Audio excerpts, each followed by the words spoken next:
Hey guys, Trevor from Norwood Sawmills. So I want to talk to you about blades and pitches and which one to use where.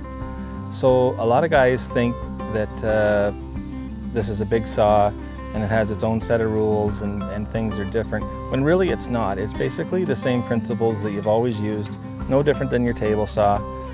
Softwoods, pines, less teeth, hardwoods, more teeth. So what that reflects to is what we call the pitch. So 7/8 is what you're going to want to use when you're in softwoods and pine. 3/4, tighter together, more teeth, is what you're going to want to use in hardwood. We do offer another blade now, and it's on what they call a different hook angle. So instead of a 10-degree, it's on a 4-degree.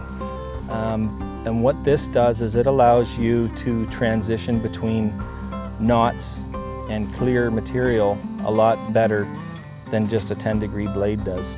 It slows your cut up a little bit, but it makes the transition between the rip and the cross cut a lot easier. We offer another specialty blade that changes the hook angle.